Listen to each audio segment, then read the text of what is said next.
안녕하세요 여러분, 윤윤구의 난천 입시 전략입니다. 9번째 강의, 이제 전형별 특징에 대한 이야기 세 번째, 정시에 대한 이야기를 한번 해볼 거예요. 정시가 2028에서 가장 큰 변화를 나타낸 전형이기도 해요. 물론 학생부 종합 전형도 좀 많이 변화하고 학생부 교과 전형에서도 상당한 변화가 일어났지만, 그럼에도 불구하고 전체적으로 봤을 때 가장 강력하고 큰 변화가 지각 변동이 일어나게 된 것은 정시 전형이다라고 생각을 해둘 수가 있을 것 같습니다. 다만 그럼에도 불구하고 여기 조금 이제 어려운 점이 있어요. 왜냐하면 여러분, 2028 전형은 고교학점제로 이루어지는 첫 시험이고 첫 정시 시험이고요. 그러다 보니 이전 입시 체제와 좀 가장 큰 차이점이 하나 있잖아요. 그게 뭐냐면 5개의 공통 과목으로 시험을 본단 말이에요. 문제는 수학에서 미적분이라는 과목이 빠지면서 전체적으로 수능 공부량 자체는 조금 줄어들었어요. 그래서 공부량이 조금 줄어들었다라고 판단한 재수생들이, 지금 여러분들 이제 2027 수능을 치고 입시를 준비했던 재수생들이 재수를 할 가능성이 조금 더 높아요. 근데 2028에서는 정시 비율이 이전보다 조금 더 줄어들게 된단 말이에요. 40%였다가 37% 정도로 줄어들게 되니까 이게 경쟁률에 조금 상당한 영향을 줄 거라고 판단이 돼요. 그래서 정시 경쟁률이 조금 더 높아질 가능성이 아주 높다. 재수생들이 최소한 2027보다는 많을 거라고 판단이 되기 때문에 그래요. 그러니까 지금 내가 정시로 갈 거야 라고 생각을 한다면, 선생님은 항상 강조하는데 정시로 수능 준비를 입시를 정시로 하겠다라는 학생은 반대하지 않습니다.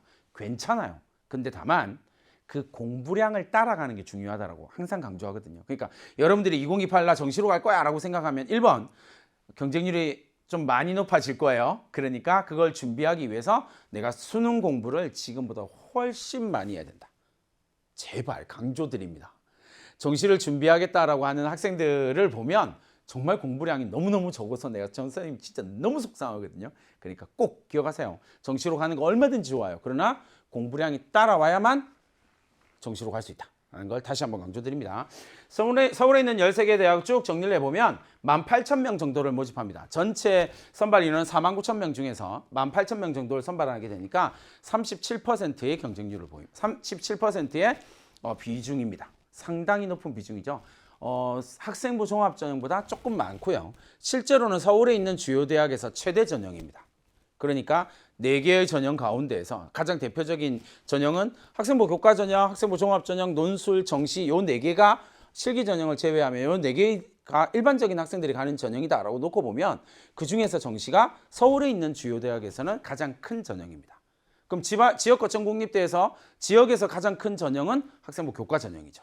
그러니까 수도권 지역과 수도권 이외의 지역에서 조금 완전 1순위가 달라지게 된다는 걸 이해를 하셔야 됩니다. 그래서 지역에 있는 대학들은 1순위가 학생부 교과 전형, 서울에 있는 대학들은 1순위가 정시 전형, 그 다음에 두 번째가요 학생부 종합 전형, 이렇게 간다. 세 번째가 학생부 교과 전형, 네 번째가 이렇게 가겠죠, 그죠? 그렇게 생각하시면 되겠습니다. 그래서 49,000명 모집에 18,000명 모집에 37%입니다. 근데 잘 보시면 앞서 얘기했던 것처럼, 앞에 강의에서 선생님이 학종 얘기하면서 잠깐 얘기했던 것처럼 서울에 있는 13개 대학 가운데에서 서울대, 한양대, 동국대는 정부 지원을 받아서 30%로 낮췄고요. 그리고 연세대가 정말 갑자기 아무 전조 증상 없이 갑자기 30%로 발표를 했고요. 그래서 전체적으로 봤을 때는 37%, 그러나 4개의 대학으로 봤을 때는 30% 수준에서 정시가 선발된다라고 하는 걸 생각을 해두시면 되겠습니다. 자, 정시에서는요 역시 대부분의 경우에 그냥 수능 성적이 우선이에요 라고 생각할 수 있는데 조금 그렇지 않아요. 그래서 엄청 큰 변화가 일어난다라고 이야기를 자꾸 하는 거예요. 왜냐하면 13개 대학에서 정시로 선발하는 전형이 20개 정도 되는데, 이 20개 정도의 전형에서 수능 100% 전형이 그렇게 많지 않아요. 그 부분을 여러분들이 잘 생각하셔야 됩니다. 잘 보세요 여러분. 서울대는 아예 교과 역량 평가라고 하는 것을 넣었어요. 40%나요. 게다가 1단계 수능 3배수로 선발할 때 수능 성적을 표준 점수가 아니라 등급으로 봐요.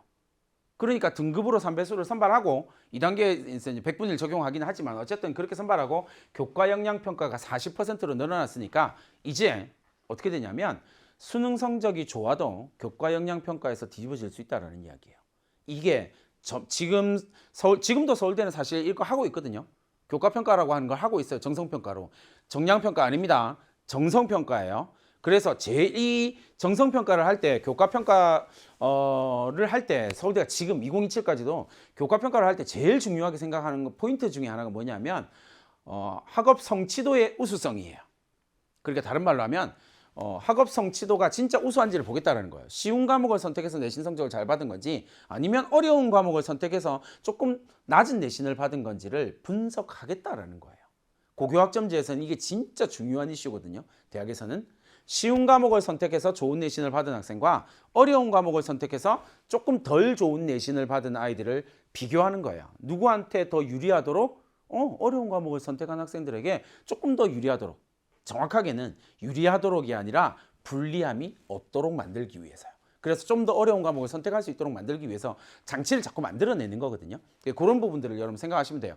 우리가 앞서 학종에서 경희대 학종에서 이야기를 하면서 서류형 만들었다고 그랬잖아요. 그 서류형 만든다라고 이야기했을 때 내신 성적 1, 2, 3, 4, 5라고 이야기를 하는 내신 등급을 반영하지 않는 가장 중요한 이유예요. 그래서 경희대가 뭐라고 이야기를 하냐면 내신 성적이 다소 낮더라도 탐구 능력이 뛰어나고 이렇게 나오거든요. 그러니까 그 부분이 있기 때문에 그렇게 분석이 된다는 걸 잘 기억해 두시고요.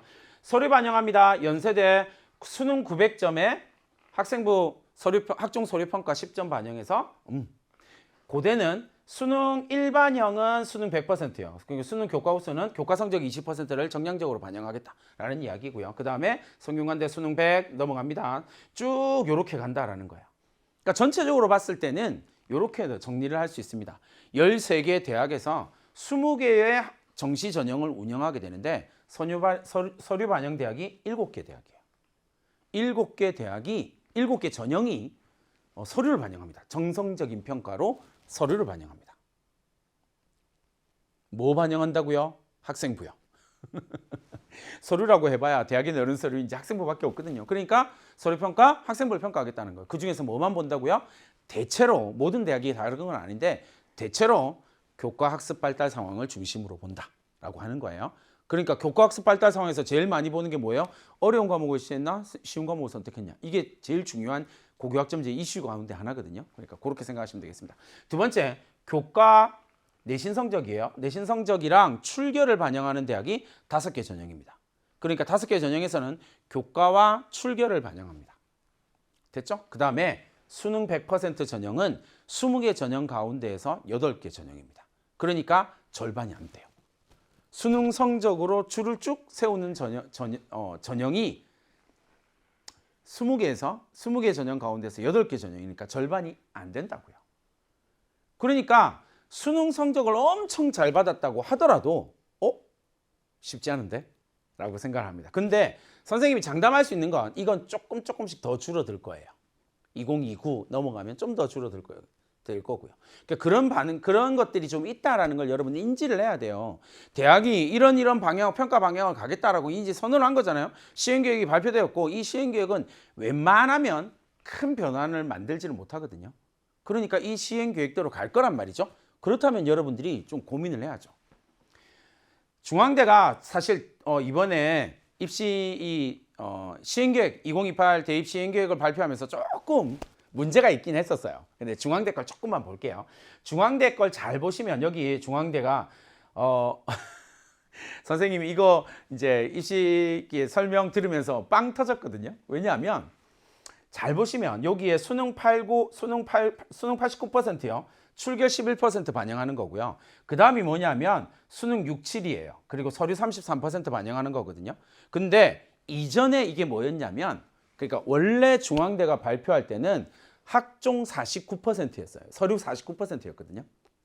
그러니까 수능 성적 51% 반영. 이게 왜 그러냐면 우리가 정시전형이다라고 이야기를 하려면 그 전형이 50%를 넘으면 그 전형이라고 부르거든요. 그러니까 학생부 교과 전형이다라고 이야기를 하면 학생부 성적의 비중이 50%를 넘으면 학생부 교과 전형이라고 부르는 거예요. 그러니까 중앙대는 딱 아슬아슬하게 51% 수능 성적 걸고 나머지 49%를 학종으로 건 거죠. 그런데 이제 이름이 바뀌었잖아요. 그래서 이게 대학이 어떤 방향을 생각하고 어떻게 고민하고 있는지를 가장 잘 보여주는 것 중에 하나예요. 처음에 중앙대가 발표했던 게 뭐냐면 수능 8구 학종 4구예요. 느낌 뭔지 아시겠죠? 수능 8구 그리고 학종 4구예요. 이 이름을 짓는 이유가 뭐겠냐라고 하는 것들에 대한 고민이 조금 있어야 된다는. 근데 이제 그러다 보니 정시 전형인데 학종이라는 이름을 붙이는 게 좀 그렇지 않냐라고 하는 이제 비난이 좀 있었죠. 그래서 수능 6, 7로 바꾼 거예요. 이 이름도 사실 좀 웃기긴 하거든요. 왜냐하면 연결시키면 뭐가 되게요? 수능 6, 7, 8, 9가 돼요. 어쨌든 이번에 네이밍에 자꾸 에너지를 써서 이렇게 된 겁니다. 어쨌든 그런 방향이다라고 하는 것들을 이해를 하시면 되겠고요. 그렇기 때문에 전반적으로 이런 흐름은 이어지게 될 것이다라고 하는 걸 여러분들이 기억해 두시면 되겠습니다. 정시전형 지역 거점 공립대를 쭉 살펴보니까 7,000명이에요. 그러니까 지역에 있는 거점 공립대를 중심으로 한 지역에 있는 대학들은 정시로 선발하는 비율을 줄이고 있다. 엄청 적다. 라고 하는 걸 생각하시면 되겠습니다. 전체적으로 보면 그렇다. 그래서 전체 모집 인원은 정시 모집, 지방 지역에 있는 대학들은 전체 모집 인원에서 20% 정도를 정시로 선발하고요. 전형에 변화를 준 대학 부산대, 충남대 정도가 될 거고요. 부산대는 역시 학종 서류형 도입 이런 것과 마찬가지로 정성평가를 도입을 합니다. 그 다음에 충남대는 수능 성적에다가 교과 성적 15% 그리고 출결 5%를 반영해서 여전히 정량평가로 갑니다. 그래서 내신 성적 반영하고 출결 반영한다. 이렇게 간다라고 하는 걸 여러분들이 기억을 해두시면 되겠습니다. 자, 이렇게 해서 선생님과 함께 9번째 강의 전형별 특징 정시에 대한 이야기를 마무리 지었습니다. 여러분들이 어떤 전형을 선택한다라는 이야기는요. 여러분들이 이 전형의 특징들을 이해한다라는 말이기도 해요. 그런 이해를 바탕으로 우리가 전략을 짜야 되니까 그 전략에 대한 이야기들은 선생님 뒤에서 이제 전략에 대한 이야기 따로 할 거니까 여러분 이번에는 특징만 잘 기억을 해 놓으시면 좋을 것 같습니다. 자, 이렇게 9번째 강의 9강을 마무리 짓고요. 선생님과 함께 10번째 강의에서 만나도록 하겠습니다. 조금 더 구체적이고 조금 더 확장된 이야기들이 기다리고 있으니 기대감을 가지고 10강에서 만나도록 하겠습니다. 안녕.